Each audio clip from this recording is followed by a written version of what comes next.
অনেকদিন পর হঠাৎ অমিতাভর চিঠি পেয়ে দিব্যেন্দু বেশ অবাকই হল। অমিতাভ ওকে আগামী রবিবার সন্ধে 7টায় গ্রিন ভ্যালি রেস্তোরাঁয় দেখা করতে বলেছে জরুরি দরকার।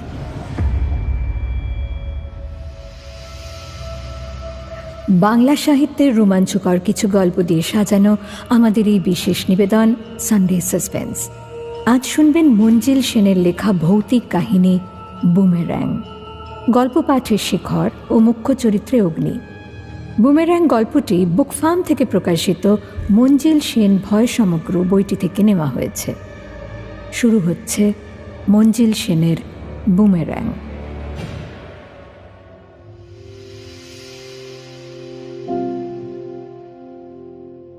অমিতাভ ফর্সা, লম্বা, মুখে সর্বদা হাসি লেগে আছে।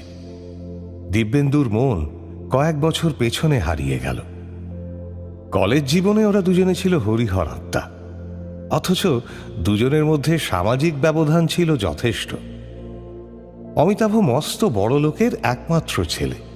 কলকাতার বেশ কয়েক মাইল দূরে পলাশপুরে ওদের প্রকাণ্ড দালান বাড়ি দেখে হকচকিয়ে গিয়েছিল দিব্যেন্দু। একটা নামী হস্টেলে থেকে অমিতাভ পড়াশুনো করত।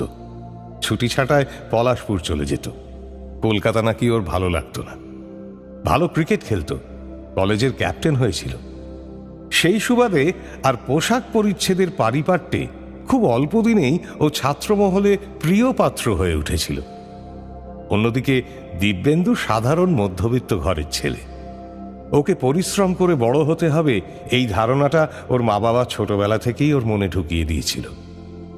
স্কুলে বরাবর ভালো রেজাল্ট করে 4টে লেটার নিয়ে ও শেষ ধাপটা ডিঙিয়েছিল। অমিতাভর টাকা পয়সার অভাব ছিল না, আর দিব্যেন্দুর ছিল না আত্মপ্রত্যয়ের অভাব। দুজনের মধ্যে অনেক বিষয়ে ঘোর অমিল সত্ত্বেও কেমন করে যে মনের মিল হয়ে গেল সেটাই আশ্চর্য।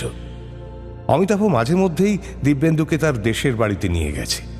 বলতে গেলে প্রায় বগল দাবা করেই নিয়ে গেছে। কোনো ওজোর আপত্তি গ্রাহ্য করেনি।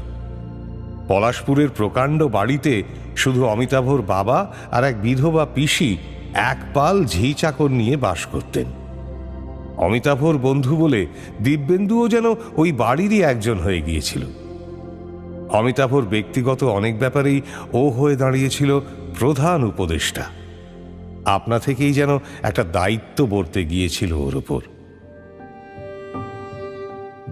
সবকিছু ঠিকই চলছিল, কিন্তু কলেজের শেষ বছরে পরীক্ষা